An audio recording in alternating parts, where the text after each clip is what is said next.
Good evening dear aspirants. Anantha AES അക്കാഡമിയുടെ daily news analysis സെഷനിലേക്ക് എല്ലാവരെയും സ്വാഗതം ചെയ്യുകയാണ്. നമുക്ക് സമയം കളയാതെ ഫസ്റ്റ് ആർട്ടിക്കിളിലേക്ക് പോകാം. ഫസ്റ്റ് ആർട്ടിക്കിൾ ഞാൻ ചൂസ് ചെയ്തിരിക്കുന്നത് നമ്മളുടെ ഓപ്പൺ എഡിറ്റോറിയൽ സെഷനിൽ വരുന്ന ഒരു ആർട്ടിക്കിൾ ആണ്. ജുഡീഷ്യൽ റിഫോംസുമായി ബന്ധപ്പെട്ടിട്ട്, പെർട്ടിക്കുലർലി ലോവർ ജുഡീഷ്യറിയുമായി ബന്ധപ്പെട്ടിട്ടുള്ള ഒരു ഡിസ്കഷൻ ആണ്.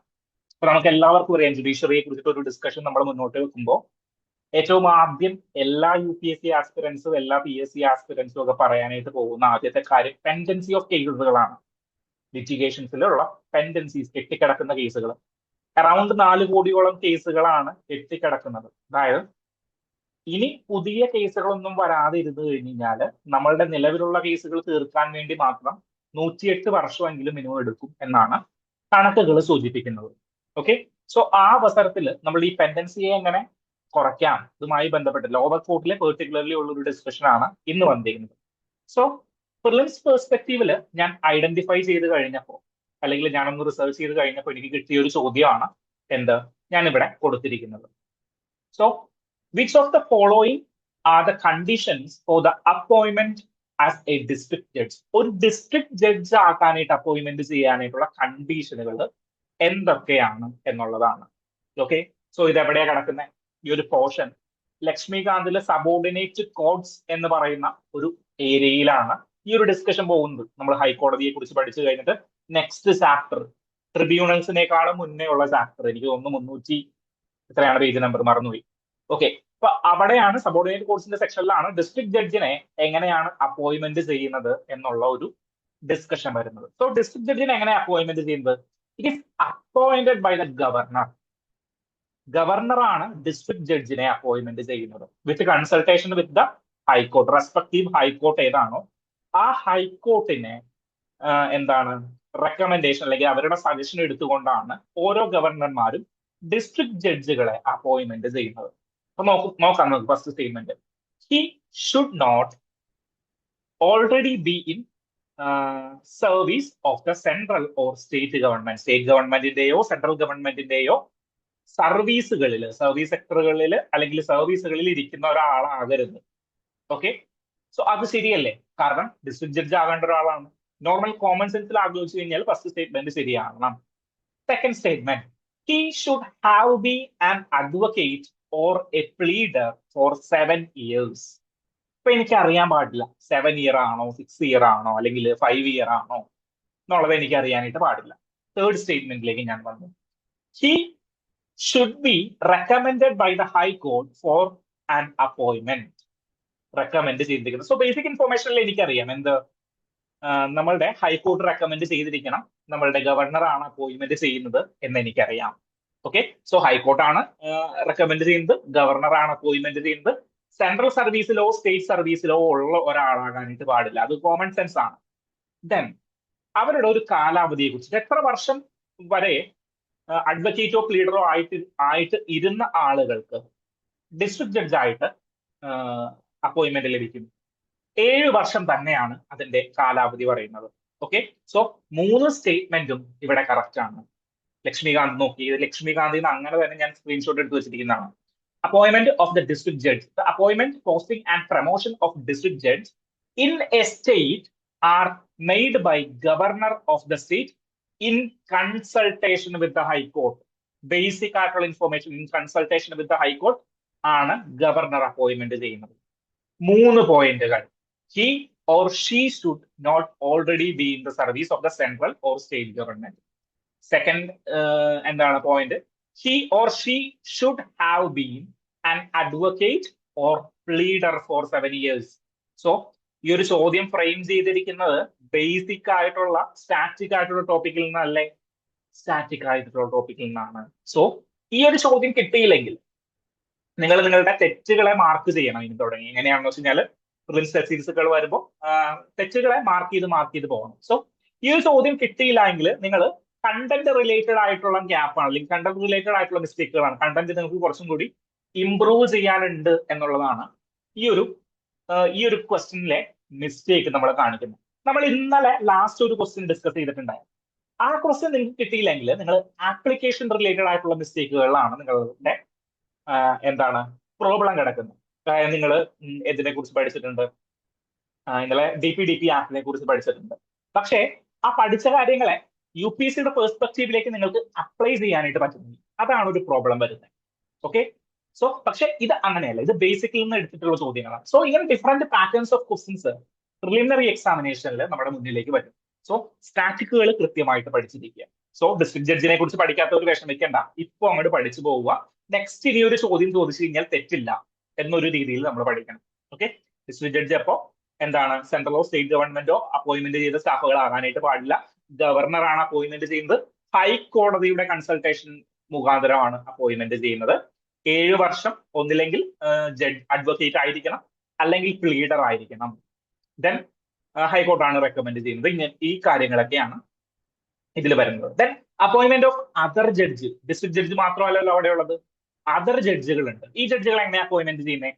Appointment of persons other than district judge to the judicial service of a state are made by the governor of the state after consultation with, ആരായിരിക്കും consultation with? Of course ഹൈക്കോടതിയായിട്ട് കൺസൾട്ടേഷൻ ചെയ്തുകൊണ്ടായിരിക്കും. പക്ഷെ ഒരു judicial service examination ഒക്കെ എഴുതിയിട്ടാണ് പല ജഡ്ജുകളും കയറുന്നത് എന്ന് നിങ്ങൾക്ക് അറിയാനായിട്ട് പറ്റും. ഓക്കെ. സോ അവിടെ സ്റ്റാറ്റിക് പോർഷൻ ക്ലിയർ ആക്കിയല്ലോ. ദെൻ ഇനി നമ്മളുടെ ഡിസ്കഷനിലേക്ക് വരാം, കറന്റ് അഫയേഴ്സിന്റെ ഡിസ്കഷനിലേക്ക് വരാം. എന്താണ് ഈ ലോവർ കോർട്ടുകളിൽ പെൻഡൻസി ഓഫ് കേസസുകൾ കൂടാനായിട്ടുള്ള കാരണം? സോ ഡിഫറൻറ്റ് കാരണങ്ങൾ ഇദ്ദേഹം ഐഡന്റിഫൈ ചെയ്തിട്ടുണ്ട്.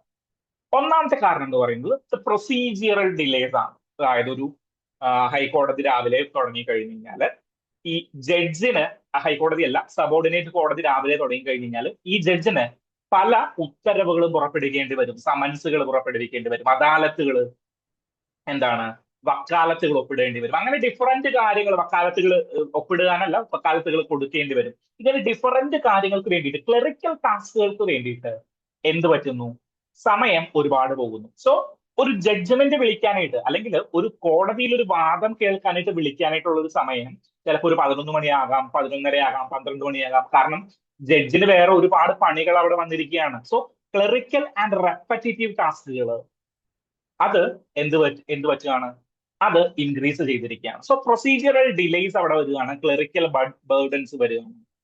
ഇൻഎക്സ്പീരിയൻസ്ഡ് ജുഡീഷ്യൽ ഓഫീസേഴ്സ്, ജുഡീഷ്യൽ ഓഫീസേഴ്സിന്റെ ഇൻഎക്സ്പീരിയൻസ് ഒരു മേജർ റീസൺ ആണ്. കാരണം ഒരുപാട് നാള് എന്താണ് ജുഡീഷ്യറിയുമായി ബന്ധപ്പെട്ട് എങ്ങനെയാണ് പ്രോസസ്സുകൾ നടക്കുന്നതെന്ന് കൃത്യമായിട്ട് അറിയാത്ത ആളുകളൊക്കെ ആയിരിക്കും ചിലപ്പോൾ ജഡ്ജസ് ആയിട്ട് വരുന്നത്. സോ അവരുടെ ഒരു ഇൻഎഫിഷ്യൻസി, അവർ ആദ്യമായിട്ട് വരുമ്പോൾ ഇതെല്ലാം പഠിച്ചെടുക്കാനായിട്ട് കുറെ സമയം വരും. സോ അവരുടെ ഒരു ഇൻഎഫിഷ്യൻസി ഇവിടെ കാരണമായിട്ട് മാറും. ദെൻ ആർക്കിയാക് പ്രൊസീജിയറൽ ലോസ്, ചില പ്രൊസീജിയേഴ്സ് എസ്റ്റാബ്ലിഷ്ഡ് ബൈ ലോ, അതാണല്ലോ ഫണ്ടമെന്റൽ റൈറ്റ്സ് നമ്മൾ പറയുന്നത്. സോ ചില പ്രൊസീജിയേഴ്സ് ഇങ്ങനെ കാലാന്തരങ്ങളായിട്ട് ഇങ്ങനെ നിലനിന്ന് വരുന്നുണ്ട്. കാരണം നമ്മൾ കാണുന്നതിന്റെ എക്സാമ്പിൾ, അതായത് എന്താണ് മിറ്റിഗേഷനെ കുറിച്ചിട്ടാണെങ്കിലും മീഡിയേഷനെ കുറിച്ചിട്ടാണെങ്കിലും അങ്ങനെയുള്ള കാര്യങ്ങളുടെ പ്രൊസീജിയേഴ്സ് ഇങ്ങനെ എസ്റ്റാബ്ലിഷ് ചെയ്ത് പണ്ട് മുതലേ നിർത്തിയിട്ടുണ്ട്. സോ അതിൽ നിന്ന് വ്യതിചലിക്കാനായിട്ട് ആരും തയ്യാറാകുന്നില്ല. ദെൻ ഇൻഎഫക്റ്റീവ് റീഫോംസുകൾ കൊണ്ടുവരുന്നുണ്ടെങ്കിലും അത് ഇൻഎഫക്റ്റീവ് ആയിട്ട് മാറും. ഇങ്ങനെയൊക്കെ കാരണങ്ങൾ കൊണ്ടാണ് എന്ത് പറ്റുന്നത്, ടെൻഡൻസി ഇൻക്രീസ് ചെയ്യാനായിട്ടുള്ള കാരണങ്ങൾ. സോ മെയിൻസ് ആൻസർ റൈറ്റിംഗുകൾ ഒരു ചോദ്യം ചോദിച്ചു കഴിഞ്ഞാൽ കോളം വരയ്ക്കാൻ പറ്റുമല്ലോ, 4 ആരോ മാർക്ക് കൊടുക്കാനായിട്ട് പറ്റുമല്ലോ. എന്തൊക്കെയാണ്? പ്രൊസീജിയറൽ ഡിലേസ് ഉണ്ട്, ക്ലറിക്കൽ ബർഡൻസ് ഉണ്ട്, ഇൻഎക്സ്പീരിയൻസ്ഡ് ജുഡീഷ്യൽ ഓഫീസേഴ്സ് ഉണ്ട്, ആർക്കിയാക് പ്രൊസീജിയറൽ ലോസ് ഉണ്ട്, ഇൻഎഫക്റ്റീവ് റീഫോംസ് ഉണ്ട്. ഇങ്ങനെ കാരണങ്ങളൊക്കെ കൊണ്ടിട്ട് എന്ത് പറ്റുകയാണ്, നമ്മളുടെ പെൻഡൻസി ഓഫ് കേസസ് ഇൻക്രീസ് ചെയ്തുകൊണ്ടിരിക്കുകയാണ്. സോ ഇവിടെ 1-2 എക്സാമ്പിളുകൾ ഇദ്ദേഹം എടുത്തു പറയുന്നുണ്ട്. സോ അഡ്മിനിസ്ട്രേറ്റീവ് ചലഞ്ചസുമായി ബന്ധപ്പെട്ടിട്ട് എന്താണ് ഞാൻ പറഞ്ഞ എക്സാമ്പിൾ തന്നെയാണ് ഇവിടെ കോട്ട് ചെയ്തിരിക്കുന്നത്. അതായത് നമ്മളുടെ വക്കാലത്തുകൾ ഇഷ്യൂ ചെയ്യേണ്ടി വരും, റിസീവ് ചെയ്യേണ്ടി വരും. സോ അങ്ങനെയുള്ള കാര്യങ്ങളൊക്കെ ഒരു 10-11 മണി വരെയൊക്കെ നമ്മളുടെ ടൈം നീക്കാനായിട്ട്, അതായത് ബേസിക് ആയിട്ടുള്ള കാര്യങ്ങൾ നീക്കാനായിട്ട് ഒരു ഡിലേ വരുത്തുന്നുണ്ട്. നമുക്ക് എന്ത് ചെയ്യാനായിട്ട് പറ്റും? സോ ഒരു ലോവർ അല്ലെങ്കിൽ ഒരു ജൂനിയർ ക്ലർക്കിനെ അല്ലെങ്കിൽ ജൂനിയർ ഓഫീസേഴ്സിനെ അല്ലെങ്കിൽ ജൂനിയർ ജഡ്ജിനെ ഇതിന് വേണ്ടിയിട്ട് മാത്രമായിട്ട് നമുക്ക് വേണമെങ്കിൽ എന്താണ് അസോസിയേറ്റ് ചെയ്യാം, അല്ലെങ്കിൽ അവിടെ നിലനിർത്താം. അങ്ങനെ വരുമ്പോ ഈ പ്രൊസീജിയർ ഡിലേസ് കുറയ്ക്കാനായിട്ട് പറ്റുമല്ലോ, ഇല്ലേ? ഇപ്പോ ഒരു ജഡ്ജിനെ അവിടെ ഒരു കൃത്യമായിട്ട് അസോസിയേറ്റ് ചെയ്ത് കഴിഞ്ഞു കഴിഞ്ഞാൽ, അല്ലെങ്കിൽ ഒരു പെർട്ടിക്കുലർ ജൂനിയർ ക്ലർക്കിനെ അല്ലെങ്കിൽ ഒരു ജൂനിയർ ഓഫീസറിനെ അവിടെ അസൈൻ ചെയ്ത് കഴിഞ്ഞു കഴിഞ്ഞാൽ അദ്ദേഹം ഈ വക്കാലത്തുകളുടെ കാര്യങ്ങൾ നോക്കിക്കോളും, സമൻസിന്റെ കാര്യങ്ങൾ നോക്കിക്കോളും, അങ്ങനെയുള്ള കാര്യങ്ങളൊക്കെ നോക്കിക്കോളും. നമുക്ക് ചെയ്യാൻ പറ്റുന്ന കാര്യം, നാളെ വിളിക്കാൻ പോകുന്ന കേസുകൾ ഇന്നേ മുൻകൂട്ടി നമ്മളുടെ എന്തിലേക്ക് ഇടാം, വെബ്സൈറ്റിൽ പബ്ലിഷ് ചെയ്യണം. ഡിസ്ട്രിക്ട് കോടതിയുടെ വെബ്സൈറ്റിൽ നാളെ ഇന്ന ഇന്ന കേസുകളുടെ ഹിയറിംഗ് ഉണ്ടാകും എന്ന് കൃത്യമായിട്ട് എഴുതി വെക്കുക. അതിന്റെ ഒരു ടൈം ലൈൻ പബ്ലിഷ് ചെയ്യുക. സോ ഒരു സോഷ്യൽ ഓഡിറ്റിംഗ്, ഒരു സോഷ്യൽ അക്കൗണ്ടിങ്ങും അവിടെ സാധ്യമാവുകയാണ്. ദെൻ എന്താണ് റിഫോംസ് ദാറ്റ് ബാക്ക് ഫയർഡ്, അതായത് പ്രൊസീജിയറൽ ആയിട്ട് നമ്മൾ ഒരുപാട് കാര്യങ്ങൾ ചെയ്യുന്നുണ്ട്, അല്ലെങ്കിൽ റിഫോംസ് ഇൻഎഫക്റ്റീവ് ആയിട്ട് പോകുന്നുണ്ട് എന്നതിന് പറഞ്ഞപ്പോൾ നമ്മൾ ആഡ് ചെയ്തിട്ട് ഇവിടെ ഈ ഒരു ഡിസ്കഷനിൽ ഇദ്ദേഹം പറഞ്ഞത് 3 പ്രധാനപ്പെട്ട കാര്യങ്ങളാണ്. ഒന്ന്, കൊമേഴ്ഷ്യൽ കോർട്സ് ആക്ടുമായി ബന്ധപ്പെട്ടതാണ്. അതായത് കൊമേഴ്ഷ്യൽ കോർട്ട് ആക്ടിൽ എന്താണ്, നമ്മളുടെ സുപ്രീം കോടതി പറഞ്ഞു മീഡിയേഷൻ എന്ന് പറയുന്ന ഒരു കാര്യം മാൻഡേറ്ററി ആണ്. അതായത് നിങ്ങൾ കോടതിയിലേക്ക് വരുന്നതിന്, അതായത് രണ്ട് ഫേമുകൾ തമ്മിൽ പ്രശ്നമുണ്ടായി, അതായത് എന്താണ് ഏതെങ്കിലും 2 ഫേമുകൾ നിങ്ങൾ എടുക്കുക, ഈ 2 ഫേമുകൾ തമ്മിൽ പ്രശ്നമുണ്ടായി, അതായത് ഇവര് പൈസ തന്നില്ല, അല്ലെങ്കിൽ പണമിടപാടുമായി ബന്ധപ്പെട്ട എന്തെങ്കിലും പ്രശ്നങ്ങൾ ഉണ്ടായി, അല്ലെങ്കിൽ വേറെ എന്തെങ്കിലും പ്രശ്നങ്ങൾ ഉണ്ടായി. സോ ഈ 2 ഫേമും കോടതിയിലേക്ക് വരുന്നതിന് മുന്നേ പരസ്പരം ഒരു എന്താണ് മാൻഡേറ്ററി മീഡിയേഷൻ നടന്നിരിക്കണം. സോ സിവിൽ കേസുകളിലാണ് പ്രധാനമായിട്ടും മീഡിയേഷനുകൾ നടക്കുന്നത്. സോ സിവിൽ കേസുകളുമായി ബന്ധപ്പെട്ടിട്ട് ആര് കോടതിയിലേക്ക് വരുന്നതിന് മുൻപേ ഫേമുകൾ മാൻഡേറ്ററി മീഡിയേഷൻ നടന്നിരിക്കണം. ഓക്കെ, അങ്ങനെ ഒരു ക്ലോസ്, അങ്ങനെ ഒരു എന്താണ് വേർഡിക്റ്റ് സുപ്രീം കോടതി മുന്നോട്ട് വെച്ചു. പക്ഷേ അതിലൊരു പ്രശ്നമുണ്ട്. മീഡിയേഷൻ നടക്കാണ്ട്, അതായത് ഫേമുകളെ സംബന്ധിച്ചിടത്തോളം കോടതി എന്ന് പറയുന്നത് ലാസ്റ്റ് റിസോഴ്സസ് ആണ്. മനസ്സിലായോ? അവര് കോടതിയിലേക്ക് എത്തുന്നതിന് മുൻപ് പല വഴികളും ശ്രമിച്ചതിന് ശേഷം മാത്രമായിരിക്കും കോടതിയിലേക്ക് എത്തുക. ഇത് നമുക്ക് പുറത്ത് ഔട്ട് ഓഫ് ദി കോർട്ട് സെറ്റിൽ ചെയ്യാനായിട്ടുള്ള പരിപാടികൾ നോക്കും, ഇല്ലെങ്കിൽ വേറെ എന്തെങ്കിലും നെഗോസിയേഷൻസ് ഇവർ നടപ്പിലാക്കും. സോ ഇങ്ങനെയുള്ള കാര്യങ്ങൾക്ക് ശേഷമായിരിക്കും കോടതിയിലേക്ക് വരിക. അപ്പോ എന്താ നോർമലി പറ്റുക എന്ന് വെച്ചാൽ ഈ മീഡിയേഷൻ കാരണം, അതായത് മാൻഡേറ്ററി മീഡിയേഷൻ വെച്ചു. സോ മീഡിയേഷൻ നടന്നിട്ടുണ്ടെങ്കിലും വീണ്ടും ഒരു മീഡിയേഷൻ കോടതിയെ കാണിക്കാൻ വേണ്ടി ചെയ്യേണ്ട ഒരു അവസ്ഥയിലേക്ക് വരികയാണ്. സോ അത് ഒരു നല്ല റിഫോം ആയിട്ട് ഇവിടെ ഇദ്ദേഹം ചൂണ്ടിക്കാണിക്കുന്നില്ല. ദെൻ സെക്കൻഡ് എന്താണ്, 6 months cooling off in mutual divorce. ഡിവോഴ്സിന്റെ കേസുകളിൽ 6 month കൂളിംഗ് പീരീഡ് അനുവദിച്ചിരിക്കുകയാണ്. എനിക്ക് തോന്നുന്നു അലഹാബാദ് ഹൈക്കോടതിയാണ് ഇത് ഉത്തരവിട്ടത്. ദെൻ സുപ്രീം കോടതി അത് ശരിവെക്കുകയുണ്ടായിരുന്നു. അലഹാബാദ് ഹൈക്കോടതിയാണോ അല്ലെങ്കിൽ നമ്മൾ തന്നെ ഡിസ്കസ് ചെയ്തിട്ടുണ്ട്. ഞാൻ കോടതിയുടെ കേസ് പറഞ്ഞു പോയി. കറന്റ് അഫയേഴ്സ് ഡിസ്കഷനിൽ ഏത് മാസമാണ്, ജൂൺ ജൂലൈ ഓഗസ്റ്റ് മാസത്തിൽ എന്തോ ആണ്, ഓഗസ്റ്റ് മാസത്തിലാണ് നമ്മൾ ഈ ഒരു ഡിസ്കഷൻ മുന്നോട്ട് വെച്ച് എന്തോ എഡിറ്റോറിയൽ സെഷനിൽ ഉണ്ടായിരുന്നതാണ്. ഓക്കെ, എന്താണ്, അതായത് ഡിവോഴ്സ് കേസുകളിലേക്ക് വന്നു കഴിഞ്ഞാൽ, ഡൊമസ്റ്റിക് വയലൻസ് റിലേറ്റഡ് ആയിട്ട് ഡിവോഴ്സ് കേസുകളിലേക്ക് വന്നു കഴിഞ്ഞാൽ വലിയ ഇഞ്ചുറീസ് ത്രെട്ടില്ലാത്ത പരിപാടികളൊക്കെ ആണെങ്കിൽ എന്ത് ചെയ്യും, അവര് ഉടനടി കേസ് രജിസ്റ്റർ ചെയ്യില്ല. പകരം ഒരു 6 months കൂളിംഗ് ഓഫ് പീരീഡ് അവർക്ക് അടിച്ചു കൊടുക്കും. ഓക്കെ, സോ എന്താണ് ഹ്യൂമന് ത്രെറ്റ് ഇല്ലാത്ത രീതിയിൽ, അതായത് ഒരു വധശ്രമമോ അല്ലെങ്കിൽ അതുമായി ബന്ധപ്പെട്ട അങ്ങനെയുള്ള കാര്യങ്ങളൊന്നും ഇല്ലാണ്ട് എന്താണ് ഒരു ഡിവോഴ്സ് പെറ്റീഷൻ മുന്നിലേക്ക് വന്നു കഴിഞ്ഞു കഴിഞ്ഞാൽ ഇവര് കേസ് എടുക്കുന്നതിന് മുൻപേ അല്ലെങ്കിൽ ഡിവോഴ്സ് പെറ്റീഷൻ ഫയൽ ചെയ്യുന്നതിന് മുൻപേ ഒരു 6 months കൂളിംഗ് ഓഫ് പീരീഡ് എന്ത് കൊടുക്കും, ഇവർക്ക് കൊടുക്കും. സോ അതിനെ കുറിച്ചിട്ടുള്ള ഒരു ഡിബേറ്റ് തന്നെ ആ മാസങ്ങളിലൊക്കെ നടന്നിട്ടുണ്ടായിരുന്നു. സോ അത് ഇപ്പോ അങ്ങനെ ഒരു കാര്യം ചെയ്തതിന് ഉദ്ദേശം എന്താണ്, ഡിസ്ട്രിക്ട് കോർട്ടുകളുടെ പെൻഡൻസി കുറയ്ക്കുക, ദെൻ ഫോഴ്സ് അലൈൻമെന്റുകൾ എന്താണ് അലിഗേഷൻസുകളെല്ലാം കുറയ്ക്കുക, ഇങ്ങനെയുള്ള കാര്യങ്ങളൊക്കെയാണ് ബേസിക് ആയിട്ട് നമ്മൾ ചെയ്തിട്ടുണ്ടായിരുന്നത്. ഓക്കെ, പക്ഷേ അവിടെ ഒരു പ്രശ്നമുണ്ട്. എന്താണ്, ഈ എന്താ നമ്മളുടെ ഡിവോഴ്സുകളുടെ എണ്ണം അല്ലെങ്കിൽ പെറ്റീഷൻസ് കുറയ്ക്കുക എന്ന് പറയുമ്പോൾ അവിടെ നാച്ചുറൽ ജസ്റ്റിസ് അല്ലെങ്കിൽ നീതി എന്ന് പറയുന്നത് നമ്മൾ വൈകിപ്പിക്കുന്നുണ്ടോ എന്നൊരു പ്രശ്നം കൂടിയിട്ട് ഇവിടെ വരുന്നുണ്ട്. Then what are the other problems? നമ്മളുടെ ഈ മുൻസിഫ് കോടതികളാണെങ്കിലും ഡിസ്ട്രിക്ട് കോടതികളാണെങ്കിലും സിവിൽ കേസുകളിലൊക്കെ പ്രധാനമായിട്ടും 2 ടൈപ്പിലാണ് ഇവരെന്ത് ചെയ്യുന്നത്, വിധി പ്രസ്താവങ്ങൾ പുറപ്പെടുവിക്കുക. ആദ്യം ഒരു പ്രാഥമിക വിധി പറയും, ഇടക്കാല ബെഞ്ചിന്റെ ഉത്തരവ് എന്നൊക്കെ പറയുന്ന പോലെ തന്നെ ഒരു പ്രാഥമിക വിധി, പ്രിലിമിനറി ഡിഗ്രി എന്ന് പറയുന്നു. ദെൻ അവസാനമായിരിക്കും ഇവരെന്ത് പറയുന്നത്, ഫൈനൽ വിധി പ്രസ്താവം പുറപ്പെടുവിക്കുന്നു. സോ ഇങ്ങനെ 2 രീതിയിൽ, അതായത് ആദ്യം ഒരു വിധി പ്രസ്താവം നടത്തും, അതിനുശേഷം എന്ത് ചെയ്യും, ഫൈനൽ വിധി പുറപ്പെടുവിക്കും. ഇതെല്ലാം കൂടി കമ്പൈൻ ചെയ്തിട്ട് ഇവർക്ക് ഒരൊറ്റ വിധി പുറപ്പെടുവിച്ചാൽ പോലെ ഇത്രയും സമയം നഷ്ടപ്പെടുത്തുന്നത് എന്തിനാണ്? സോ അങ്ങനെയുള്ള പ്രൊസീജിയറൽ ഡിലേസ്, അങ്ങനെയുള്ള എന്താണ്, സോ അതൊരു പ്രൊസീജിയർ ആണ്, പണ്ട് മുതലേ നമ്മൾ കീപ്പ് ചെയ്ത് വെച്ചുകൊണ്ടിരുന്ന ഒരു പ്രൊസീജിയർ ആണ്. പക്ഷേ ഇത് ഇന്നും തുടർന്ന് വന്നുകൊണ്ടിരിക്കുകയാണ്. ദെൻ ഈ കോടതി എന്ത് ചെയ്യുന്നത്, നമ്മളുടെ ഉം, എഴുതുന്നത്, വിധി പ്രസ്താവം എഴുതി തയ്യാറാക്കുന്നത് നമ്മളുടെ ജഡ്ജിമാർ തന്നെയാണ്. ഓരോരുത്തരും അവരുടെ ആശയങ്ങളും അല്ലെങ്കിൽ അവരവരുടെ പോയിന്റുകളും വിധി പ്രസ്താവത്തിലേക്ക് എഴുതും. സോ ഇതും ഒരുപാട് ടൈം കൺസ്യൂമിംഗ് ആണ്. ഓക്കെ, സോ നമുക്ക് ചെയ്യാൻ പറ്റുന്ന കാര്യം വിധി പ്രസ്താവത്തിൽ മറ്റൊരാളെ ഇൻട്രൊഡ്യൂസ് ചെയ്യാന്ന് പറയുന്നത് നമുക്ക് ചെയ്യാൻ പറ്റുന്ന കാര്യമല്ല. പകരം നമ്മൾ എന്ത് ചെയ്യണം? റെക്കറിംഗ് ആയിട്ടുള്ള നോൺ റെപ്പറ്റീറ്റീവ് ആയിട്ടുള്ള കാര്യങ്ങളെല്ലാം എലിമിനേറ്റ് ചെയ്യുക. സോ ഒരു എന്താണ് യൂണിറ്ററി ആക്ഷൻ അല്ലെങ്കിൽ ഒരു പ്രിസിഷൻ ആക്ഷൻ ആണ് ഇവിടെ നടക്കേണ്ടത്. മനസ്സിലായോ? സോ ആ ഒരു കാര്യത്തിലേക്കാണ് നമ്മളുടെ റിഫോംസുകൾ ഇനി പോകേണ്ടതെന്ന് പറഞ്ഞിട്ടാണ് ഈ ഒരു ആർട്ടിക്കിൾ എന്ത് ചെയ്തിരിക്കുന്നത്. ഓക്കെ ആണോ? ഓക്കെ, സോ അതൊന്ന് നിങ്ങളുടെ ഒരു മെയിൻസ് ആൻസർ റൈറ്റിംഗ് പ്രോഗ്രാമുകളിലേക്ക് നിങ്ങളുടെ തലയിലേക്ക് ഒന്ന് രജിസ്റ്റർ ചെയ്യണം. എനിക്ക് നിങ്ങൾ ചെയ്യേണ്ട ഒരു കാര്യം എന്ന് പറഞ്ഞു കഴിഞ്ഞാൽ ഇതൊരു മെയിൻസ് ആൻസർ റൈറ്റിംഗ് എഴുതി നോക്കുക. മനസ്സിലായോ? മീൻസ് ഇപ്പൊ ഈ ഒരു ടോപ്പിക് കിട്ടിക്കഴിഞ്ഞാൽ ഡിപ്പെൻഡൻസി ഓഫ് കേസസുകളുമായി ബന്ധപ്പെട്ടിട്ട് അല്ലെങ്കിൽ ഡിപ്പെൻഡൻസി ഓഫ് കേസസിൽ ലോവർ കോടതിയുമായി ബന്ധപ്പെട്ടിട്ട് ക്വസ്റ്റൻ അങ്ങോട്ട് എഴുതി നോക്കുക. തെറ്റാണെങ്കിൽ തെറ്റിക്കോട്ടെ, കുഴപ്പമില്ല. പക്ഷേ എഴുതി എഴുതി പരിശീലിക്കുക. ദെൻ പ്രിലിംസ് പെർസ്പെക്റ്റീവിൽ ബേസിക് ആയിട്ടുള്ള നമ്മുടെ ഡിസ്ട്രിക്ട് ജഡ്ജുമായി ബന്ധപ്പെട്ടുള്ള കാര്യങ്ങൾ ചെയ്യുക. അഡ്വാൻസ്ഡ് ആയിട്ട് നിങ്ങൾക്ക് വേണമെങ്കിൽ നിങ്ങൾ ഹൈക്കോടതിയെയും സുപ്രീം കോടതിയെയും വേണമെങ്കിൽ റിവൈസ് ചെയ്യാം. ഓക്കെ, സോ ആ ഒരു കാര്യം നോക്കുക. ദെൻ സെക്കൻഡ് ആർട്ടിക്കിളിലേക്ക് പോകാം. Second article is related to India Africa relations. കുറെ നാളുകളായിട്ട് ഞാൻ പ്രതീക്ഷിച്ചുകൊണ്ടിരിക്കുന്ന ഒരു ന്യൂസ് ആണ് ഈ ഇന്ത്യ ആഫ്രിക്ക റിലേഷനുമായി ബന്ധപ്പെട്ട് വന്നിരിക്കുന്നത്. ഓക്കെ, സോ ഇന്ത്യ ആഫ്രിക്ക റിലേഷനെ നമ്മൾ എന്ത് ചെയ്യുന്നു? ഒരു ഇന്റർനാഷണൽ റിലേഷനിൽ ഒരു കേസ് സ്റ്റഡി വന്നു കഴിഞ്ഞാൽ അല്ലെങ്കിൽ ഒരു കേസ് വന്നു കഴിഞ്ഞാൽ നമ്മൾ അതിനെ 5 ഹെഡ്സിലേക്ക് ഡിവൈഡ് ചെയ്യും. എന്തൊക്കെയാണ് 5 heads? Strategic relations, political relations, cultural relations, economic relations, പിന്നെ എന്താണ്? Defence relations. പിന്നെ വേണ്ടി വന്നു കഴിഞ്ഞാൽ നമ്മൾ എന്ത് ചെയ്യും? വേണ്ടി വന്നു കഴിഞ്ഞു കഴിഞ്ഞാൽ നമ്മൾ ന്യൂ ടെക്നോളജിക്കൽ റിലേഷൻസ് എന്ന് പറഞ്ഞിട്ട് ഒരു അഡ്വാൻസ്ഡ് ആയിട്ടുള്ള ഒരു കാര്യം കൂടിയിട്ട് ആഡ് ചെയ്യും.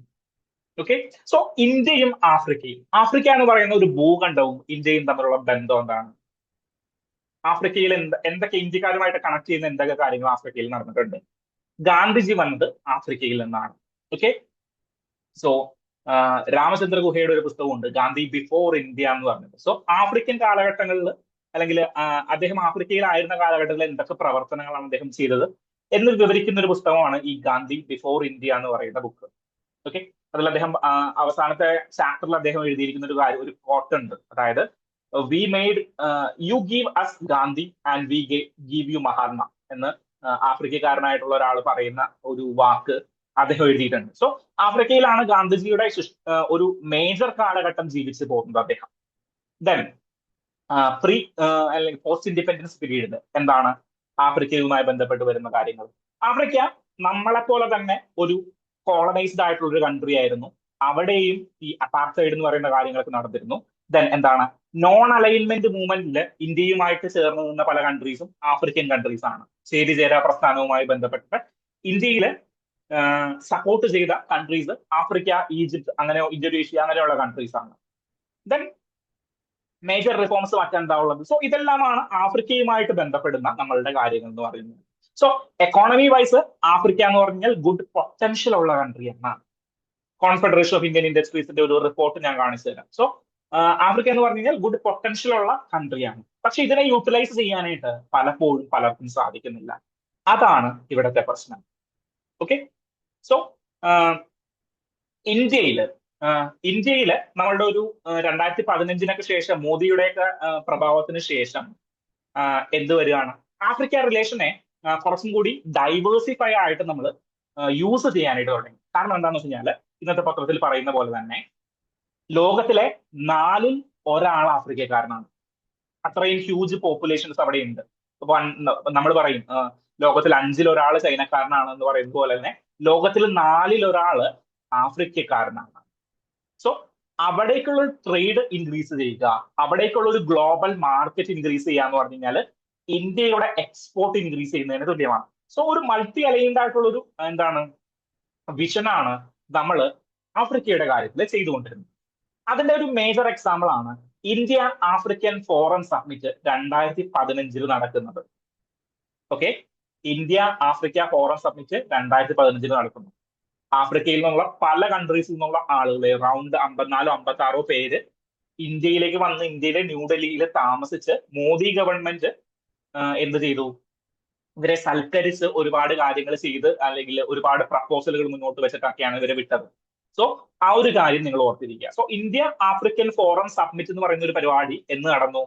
നമ്മുടെ 2015 മോദി ഗവൺമെന്റ് അധികാരത്തിൽ വന്ന സമയത്ത് നടന്നു. അതുമായി ബന്ധപ്പെട്ടൊരു ചോദ്യം ചെയ്യാം. Okay, the IAFS was first held in 2015 and included participation from all African Union member countries. So, എന്താണ് ഇന്ത്യൻ ആഫ്രിക്കൻ ഫോറം സമ്മിറ്റ് ആദ്യമായിട്ട് നടന്നത് 2015 എന്നാണ് പറയുന്നത്. ആണോ? അല്ല. ഞാൻ പറഞ്ഞു, ഞാൻ മനഃപൂർവ്വമാണ് പറഞ്ഞത് ആദ്യമായിട്ട് 2015 നടന്നു എന്ന് മനഃപൂർവ്വം പറഞ്ഞതാണ്. എന്നാൽ ആദ്യമായിട്ട് നടന്നത് 2015 2008 കാലഘട്ടങ്ങളിലാണ് ഇന്ത്യയും ആഫ്രിക്കയും തമ്മിലുള്ള ഒരു ഫോറം സമ്മിറ്റ് ആദ്യമായിട്ട് നടക്കുന്നത്. ഓക്കെ, 2008 ആദ്യമായിട്ട് നടക്കുന്നത്. 2011 വീണ്ടും ആഫ്രിക്കൻ സമ്മിറ്റ് നടക്കുന്നുണ്ട്. അതിനുശേഷം മൂന്നാമത്തെ സമ്മേളനമാണ് ഇന്ത്യയിലെ ന്യൂഡൽഹിയിൽ വെച്ചിട്ട് 2015 സംഘടിപ്പിച്ചത്. Okay, so India Africa forum submit. India has opened more than 15 new diplomatic missions in Africa. അത് ശരിയാണ്. Then India supported the African Union's inclusion as the permanent member of G20 country. G20 കൺട്രിയിലെ അല്ലെങ്കിൽ G20 മെമ്പേഴ്സിലേക്ക് ഒരു permanent membership African യൂണിയന് നമ്മൾ കൊടുത്തു. ഇന്ത്യയിലെ G20 ഉച്ചകോടി നടന്നപ്പോഴാണ് നമ്മൾ അവരെ വിളിച്ചിട്ട് മക്കളെ നീ കയറിപ്പോ എന്ന് പറഞ്ഞത്.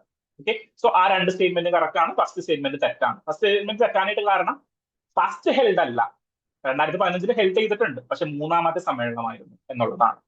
So India Africa forum submit എന്ന് പറഞ്ഞൊരു സബ്മിറ്റ് ഉണ്ടായിരുന്നു. അത് മൂന്നാമത്തെ സമ്മേളനമാണ് 2015 നടന്നതൊക്കെ മനസ്സിലായല്ലോ. ഇനി നമ്മളുടെ ഡിസ്കഷനിലേക്ക് പോകാം. ഇന്ത്യയും ആഫ്രിക്കയും തമ്മിലുള്ള പൊളിറ്റിക്കൽ റിലേഷൻസിനെ കുറിച്ച് ഞാൻ പറഞ്ഞു.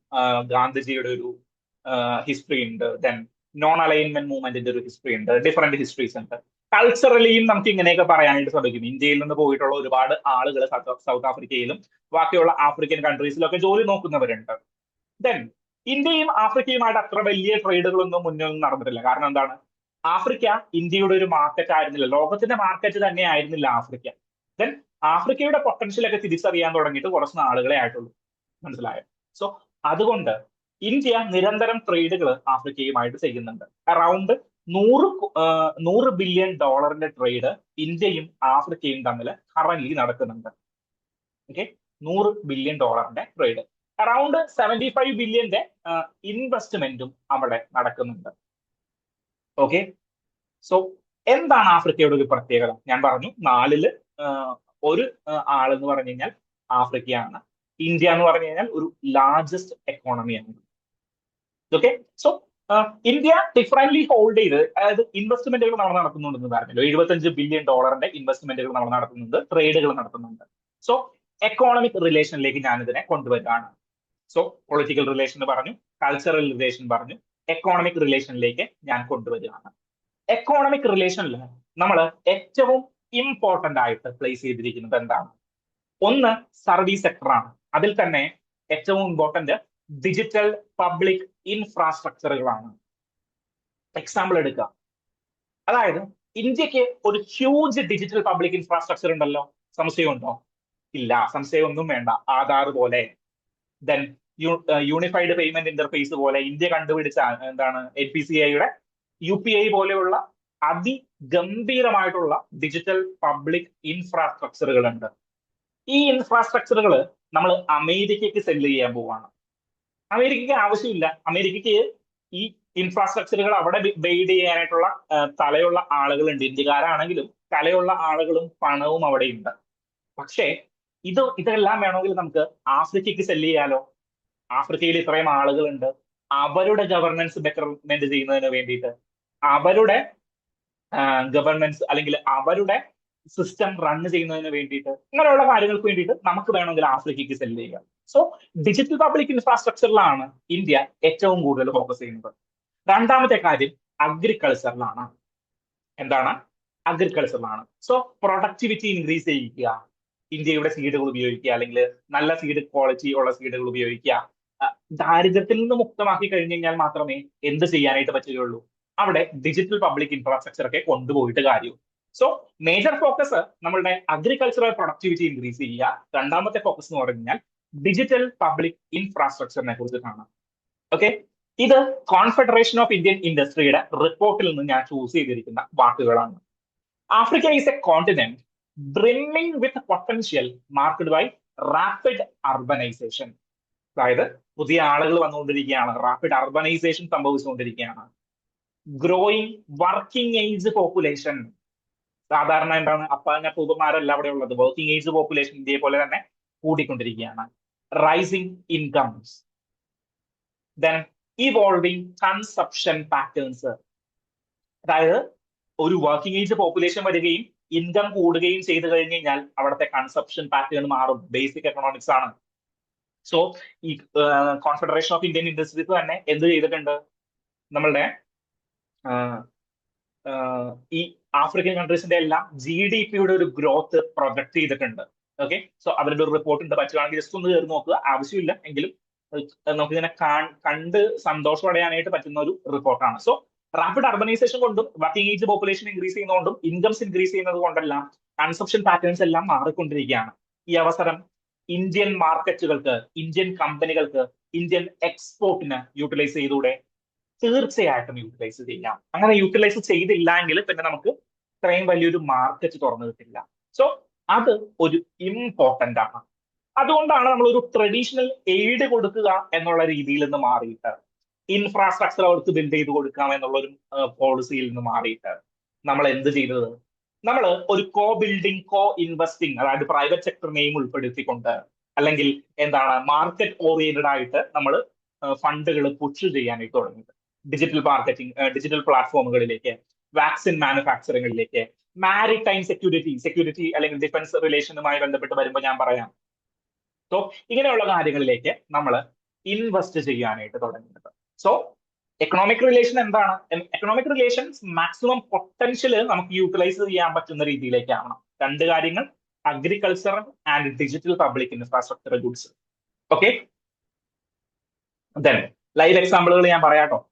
എക്സിം ബാങ്ക്, ഇന്നത്തെ പത്രത്തിൽ തന്നെ പറയുന്നുണ്ട്, എക്സിം ബാങ്കിന്റെ എത്രയോ ബില്യൺ ഡോളർ റുപ്പീസ് നമ്മൾ അവർക്ക് കടമായിട്ട് കൊടുത്തിട്ടുണ്ട്, അവിടുത്തെ ബാങ്കിന് കടമായിട്ട് കൊടുത്തിട്ടുണ്ട്. അതിന്റെ എക്സാമ്പിൾ വരുന്നുണ്ട്. ദെൻ ഡിഫൻസ് കോർപ്പറേഷനുകളിലേക്ക് വരാമെന്ന് പറഞ്ഞു കഴിഞ്ഞാല് ഇത് എന്താണ്, കരാതിർത്തി ഒന്നും നമ്മളുമായിട്ട് ആഫ്രിക്കൻ കോണ്ടിനെന്റ് പങ്കിടുന്നില്ല. സോ മാരിടൈം കോർപ്പറേഷൻ ആണ് ഇവിടെ ഏറ്റവും കൂടുതൽ ഇമ്പോർട്ടന്റ് ആയിട്ട് വരുന്നത്. സോ അവിടെ നമ്മൾ ചെയ്തൊരു എക്സ്പെരിമെന്റ് ആണ്, അല്ലെങ്കിൽ എക്സർസൈസ് ആണ് Africa India key maritime exercise. ഏതാണ്?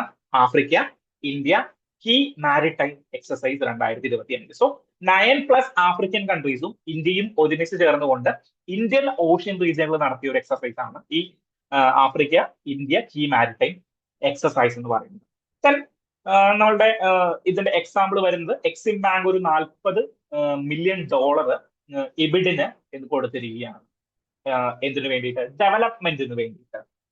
സോ ഇന്ത്യയിലെ ഒരു ബാങ്ക്, എക്സ്പോർട്ട് ഇമ്പോർട്ട് ബാങ്ക് എന്ത് കൊടുത്തിരിക്കുകയാണ്? അവിടെ ഇൻവെസ്റ്റ്മെന്റുകൾക്കും ഡെവലപ്മെന്റിനും വേണ്ടിയിട്ട് നമ്മൾ എന്ത് ലോൺ എമൗണ്ട് ആയിട്ട് ക്രെഡിറ്റ് ഫെസിലിറ്റി നമ്മൾ കൊടുത്തിരിക്കുകയാണ്, ലൈൻ ഓഫ് ക്രെഡിറ്റ്സ് നമ്മൾ കൊടുത്തിരിക്കുകയാണ്. ഇത് മാത്രമല്ല, നമുക്ക് പുരാതന കാലം എന്ന് പറയുമ്പോൾ 1976 മുതൽ സ്റ്റാർട്ട് ചെയ്ത ഒരു ഇമ്പോർട്ടന്റ് ആയിട്ടുള്ളൊരു സിസ്റ്റം ഉണ്ട്, ITEC, ടെക്നിക്കൽ എക്കോണമിക്കൽ കോർപ്പറേഷൻ എന്നാണ് തോന്നുന്നത് എന്റെ ഫുൾ ഫോം. സോ ITEC എന്ന് പറഞ്ഞാൽ 1964 മുതൽ സ്റ്റാർട്ട് ചെയ്ത ഒരു കാര്യമാണ്. ഇതുവഴി അവിടുത്തെ ഗവർണൻസിന് വേണ്ടിയിട്ട് അവിടുത്തെ ആളുകളെ എഡ്യൂക്കേറ്റ് ചെയ്യുക, അല്ലെങ്കിൽ അവർക്ക് ട്രെയിനിങ്ങുകളെല്ലാം പ്രൊവൈഡ് ചെയ്യുക, അതുമായി ബന്ധപ്പെട്ട കാര്യങ്ങൾ കൊടുക്കുക എന്നുള്ളതാണ് ഈ ITEC-യുടെ ഉദ്ദേശം. സോ ആഫ്രിക്കയുമായി ബന്ധപ്പെട്ട് പറയുമ്പോൾ ഏറ്റവും ഇമ്പോർട്ടന്റ് ആയിട്ട് നിങ്ങൾ പ്ലേസ് ചെയ്യേണ്ട ഒരു കാര്യമാണ് ഈ ITEC എന്ന് പറയുന്നത്. ഓക്കെ, ദെൻ മേജർ എക്സാമ്പിളുകൾ, അതർ എക്സാമ്പിളുകൾ എന്ന് പറഞ്ഞ്, അതായത് പൊളിറ്റിക്കൽ റിലേഷൻസ് നമ്മൾ പറഞ്ഞു, സോഷ്യോ കൾച്ചറൽ റിലേഷൻസ് നമ്മൾ പറഞ്ഞു, എക്കോണമിക്കൽ റിലേഷൻസ് പറഞ്ഞു, ഡിഫൻസ് റിലേഷൻസ് നമ്മൾ പറഞ്ഞു. ഓക്കെ, ഡിഫൻസ് റിലേഷൻസ് പറഞ്ഞു, സ്ട്രാറ്റജിക് റിലേഷൻസ്, സ്ട്രാറ്റജി പാർട്ടിൽ വേറെ നമുക്കൊന്നും ഡിസ്കസ് ചെയ്യാനായിട്ടില്ല. നമ്മൾ അത്ര എന്തെങ്കിലും മിസൈൽസ് കൊടുക്കുകയോ വാങ്ങുകയോ അങ്ങനത്തെ കാര്യങ്ങളൊന്നും നമ്മൾ ചെയ്യുന്നില്ല. വലിയ ഇൻവെസ്റ്റ്മെന്റുകൾ in the sense strategically important ആയിട്ടുള്ള ഇൻവെസ്റ്റ്മെന്റുകളൊന്നും നമ്മൾ നടത്തിയിട്ടില്ല. പക്ഷേ എല്ലാത്തിന്റെയും ഭാഗഭാക്കുകളാക്കാനായിട്ട് നമ്മൾ ശ്രമിക്കുന്നുണ്ട്. നമ്മൾ ഇനിയുള്ള ഒരു ഫോക്കസ് വരുന്നത് ഡെവലപ്മെന്റിലാണ്, വിച്ച് മീൻസ് നമ്മളുടെ green energy and new technological relations. ഇതുമായി ബന്ധപ്പെട്ട ഏറ്റവും ഇമ്പോർട്ടന്റ് ആയിട്ടുള്ള കാര്യം നടക്കും എന്താണ്, നമ്മളുടെ വൺ ഗ്രിഡ് എന്താണ് വൺ വേൾഡ് അപ്രോച്ച് ഉണ്ടല്ലോ നമ്മളുടെ, എന്താണ് ലോകം ഒരു സൂര്യൻ ഒരു ഗ്രിഡ്, അതിൽ നിന്ന് എല്ലാവർക്കും വൈദ്യുതി കിട്ടുന്ന ലോകം, ഇന്ത്യയുടെ ഒരു പ്രപ്പോസ്ഡ് പ്രൊജക്ട്. ആ പ്രൊജക്റ്റിലേക്ക് ആഫ്രിക്കൻ യൂണിയൻ വലിയ സംഭാവനകൾ ചെയ്യുന്നുണ്ട്. സോ ഇത് നമുക്ക് കോർപ്പറേറ്റ് ചെയ്യാൻ പറ്റുന്ന ഫീൽഡുകൾ ഒന്ന് ഗ്രീൻ എനർജി സെക്ടറാണ്, ദെൻ എന്താണ് മൈനിങ് റിലേറ്റഡ് ആയിട്ട് വരുന്ന സെക്ടറുകൾ, ദെൻ മാരിടൈം സെക്യൂരിറ്റി. മാരിടൈം സെക്യൂരിറ്റിയിൽ നമ്മളിവിടെ ഒരു എക്സർസൈസ് മാത്രമേ പറഞ്ഞിട്ടുള്ളൂ. പക്ഷേ ഇന്ത്യൻ ഓഷ്യൻ റീജിയനിൽ, ഇന്ത്യൻ റിം ഏരിയകളിൽ, ഇന്ത്യൻ ഓഷ്യന്റെ റിം ഏരിയകളിൽ ഏറ്റവും കൂടുതൽ മാരിടൈം സെക്യൂരിറ്റീസിന് ഹെൽപ്പ് ചെയ്യാൻ പറ്റുന്ന കൺട്രീസ് ഈ ആഫ്രിക്കൻ കൺട്രീസ് ആണ്. സോ അവിടെ നമ്മൾ ഇപ്പോൾ ലെമോവോ പോലെയുള്ള അല്ലെങ്കിൽ ലോജിസ്റ്റിക്സ് എക്സ്ചേഞ്ച് മാനേജ്മെന്റ് എഗ്രിമെന്റ് പോലെയുള്ള എഗ്രിമെന്റുകൾ US ഒക്കെ ആയിട്ട് കൊടുത്തിരിക്കുന്ന എഗ്രിമെന്റ് പോലെ പല എഗ്രിമെന്റുകളും സൈൻ ചെയ്യാനായിട്ടും. സോ അതൊന്നും സൈൻ ചെയ്യാനായിട്ട് കുറെ വലിയ കാര്യങ്ങളില്ല, കുഴപ്പങ്ങളില്ല, മനസ്സിലായോ? സോ അങ്ങനെയുള്ള എഗ്രിമെന്റുകളൊക്കെ സൈൻ ചെയ്യാൻ സാധിച്ചു കഴിഞ്ഞാൽ നമുക്കത് വലിയൊരു ഗുണമായിരിക്കും. ദെൻ നമ്മളിപ്പോ എക്സ്പോർട്ട് ചെയ്യുമ്പോഴാണെങ്കിലും ഡിഫറെന്റ് കാര്യങ്ങൾക്ക് ഡ്യൂട്ടി ഫ്രീ ഒക്കെ ആയിട്ടാണ് നമ്മൾ പല കൺട്രീസിലേക്കും, ആഫ്രിക്കൻ കൺട്രീസിലേക്ക് എക്സ്പോർട്ട് ചെയ്യുന്നത്. നമുക്ക് പെർട്ടിക്കുലർലി ഒരു എന്താണ് പ്രിഫറൻഷ്യൽ ട്രീറ്റിയോ അല്ലെങ്കിൽ ഫ്രീ ട്രേഡ് എഗ്രിമെന്റോ ഒന്നും ഇല്ല. പക്ഷേ ഇതെല്ലാം എന്താണ് അണ്ടർ ഡെവലപ്ഡ് ആയിട്ടുള്ള പല കൺട്രീസും ഇവിടേക്കുണ്ട്. സോ അവിടെയൊക്കെ ഡ്യൂട്ടി ഫ്രീ ആയിട്ട് നമ്മൾ പല കാര്യങ്ങളും പ്രൊവൈഡ് ചെയ്യാറുണ്ട് എന്നുള്ളൊരു കാര്യം കൂടിയിട്ട് നിങ്ങൾ ഈ ഒരു ഡിസ്കഷനിൽ ഓർത്തിരിക്കുക.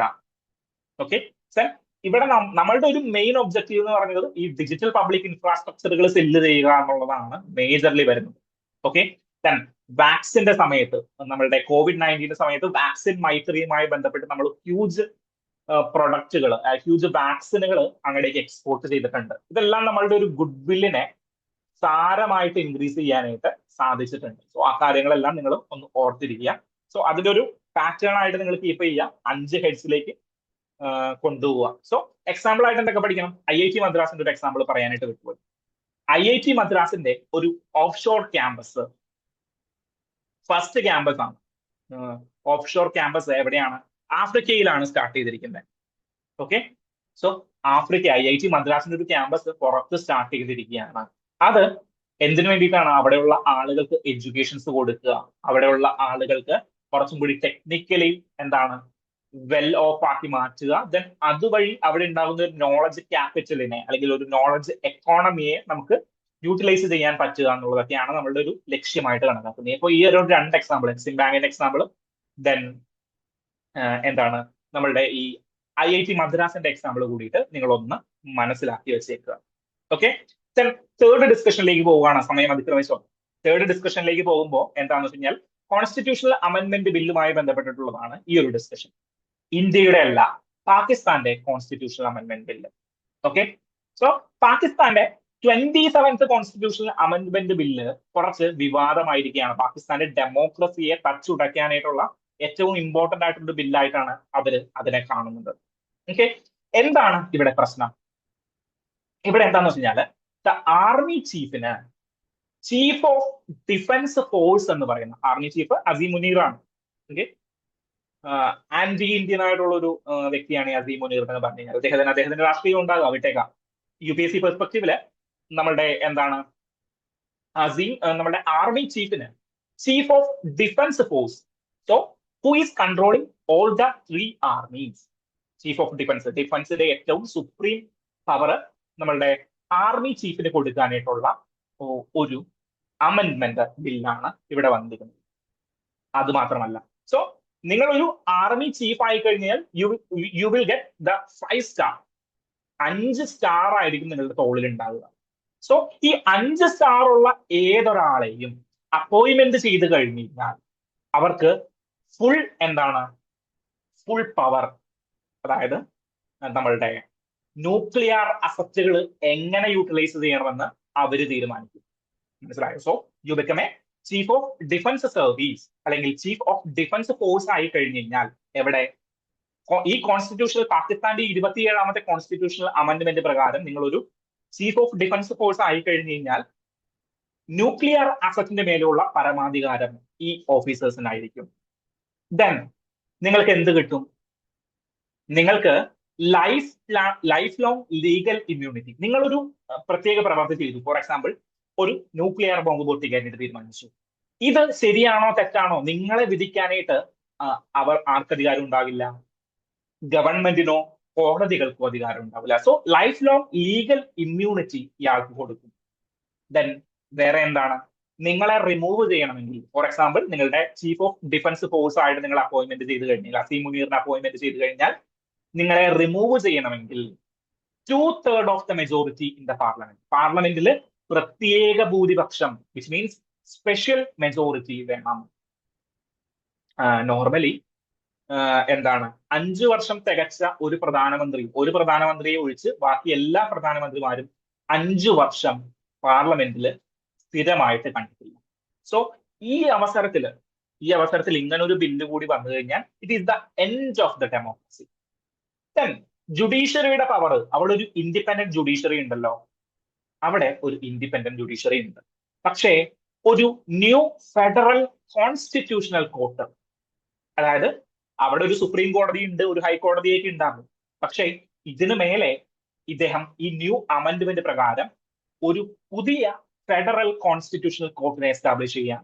സോ കോൺസ്റ്റിറ്റ്യൂഷണൽ റിലേറ്റഡ് ആയിട്ടൊരു മാറ്റർ വന്നു കഴിഞ്ഞാൽ, കോൺസ്റ്റിറ്റ്യൂഷൻ റിലേറ്റഡ് ആയിട്ടൊരു മാറ്റർ വന്നു കഴിഞ്ഞാൽ ഈ കോടതിയായിരിക്കും ഇതിന് ഉത്തരവ് വരുന്നത്. സോ നിലവിലുള്ള കോടതികളുടെ അധികാരത്തെ ലിമിറ്റ് ചെയ്യുന്ന ഒരു അമെന്റ്മെന്റ് ആണ്. സോ ഡെമോക്രസിയെ എലിമിനേറ്റ് ചെയ്യുന്നു, ബാക്കിയുള്ള കോടതികളുടെ അധികാരത്തെ എലിമിനേറ്റ് ചെയ്യുന്നു. ഇങ്ങനെയൊക്കെ പറഞ്ഞുകൊണ്ടാണ് ഈ 27th കോൺസ്റ്റിറ്റ്യൂഷണൽ അമെന്റ്മെന്റ് ആക്ടിനെ അവിടെയുള്ളവരും അല്ലെങ്കിൽ ലോക മാധ്യമങ്ങളും ക്രിട്ടിസൈസ് ചെയ്യുന്നു. So it will be an end of the democracy. നിങ്ങളൊന്ന് ചിന്തിച്ചു നോക്കി, ചീഫ് ഓഫ് ദ ഡിഫൻസ് ഫോഴ്സിന് ഏറ്റവും സുപ്രീം പവർ കൊടുക്കുന്ന ഒരു അധികാരം. ഇപ്പൊ തന്നെ അവർക്ക് ഒരുപാട് പവറുകൾ ഉണ്ട്, മിലിറ്ററി കൂപ്പുകൾ നടത്താനായിട്ടുള്ള ഒരുപാട് പവറുകൾ ഉണ്ട്. അതുകൊണ്ടാണ് 4 വർഷത്തിൽ കൂടുതൽ ഒരു പ്രധാനമന്ത്രി അവിടെ വാഴാത്തത്. സോ ഈ അവസരത്തില് പവർ എഴുതി വെക്കുക കൂടി ചെയ്തു കഴിഞ്ഞാൽ, കോൺസ്റ്റിറ്റ്യൂഷനിൽ എഴുതി വെക്കുക കൂടി ചെയ്തു കഴിഞ്ഞാൽ this the end of the democracy in Pakistan. Okay, so അങ്ങനെ നടക്കാതിരിക്കട്ടെ എന്ന് നമുക്ക് പ്രത്യാശിക്കാം. വരുന്ന ദിവസങ്ങളിൽ എന്താണ് അതിന്റെ ഒരു ഭൂചലനം എന്ന് നമുക്ക് നേരായിട്ട് നമുക്ക് വാച്ച് ചെയ്യാം. ഓക്കെ, ഇവിടെ നിങ്ങൾക്കൊരു സംശയം തോന്നാം, ഈ ചീഫ് ഓഫ് ഡിഫൻസ് ഫോഴ്സ് എന്ന് പറയുന്ന പോലത്തെ ഒരു പൊസിഷൻ ഇന്ത്യയിലും ഇല്ലേ? അതായത് 3 ആർമി, നേവി, എയർഫോഴ്സിനെയും കൂടി കമ്പൈൻ ചെയ്ത് ചെയ്യുന്ന ഒരു ചീഫ് ഓഫ് ഡിഫൻസ് ഫോഴ്സ് ഉണ്ടല്ലോ. അതിനെ CDS എന്നാണ് ഇന്ത്യയിൽ വിളിക്കുക, ചീഫ് ഓഫ് ഡിഫൻസ് സ്റ്റാഫ്.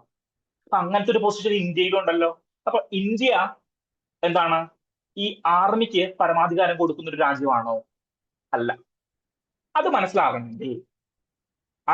മനസ്സിലാകണമെങ്കിൽ നിങ്ങൾ ഇന്ത്യയുടെ ഡിഫൻസ് മിനിസ്ട്രിയുടെ ഒരു ബൈഫർക്കേഷൻ അല്ലെങ്കിൽ എന്താണ് ഡിപ്പാർട്ട്മെന്റ്സിനെ നമ്മൾ ഒന്ന് പഠിക്കണം.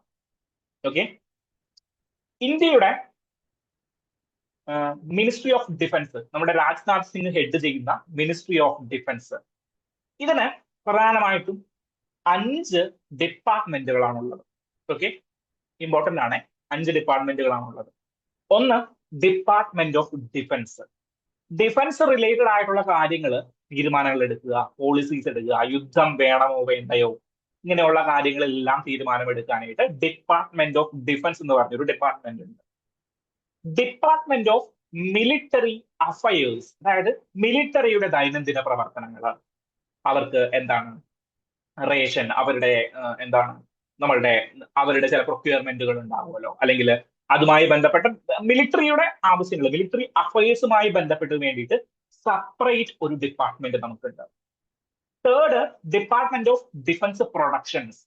ഡിഫൻസിന്റെ പ്രൊഡക്ഷൻസുമായി ബന്ധപ്പെട്ട്, ഫോർ എക്സാമ്പിൾ നിങ്ങൾക്ക് ഒരു മിസൈൽ ബിൽഡ് ചെയ്യണം, ഇപ്പൊ DRDO, ഡിപ്പാർട്ട്മെന്റ് ഓഫ് അടുത്ത ഡിപ്പാർട്ട്മെന്റ് ആണ്. DRDO പോലെയുള്ള ഡിപ്പാർട്ട്മെന്റുകൾ എന്ത് ചെയ്യും?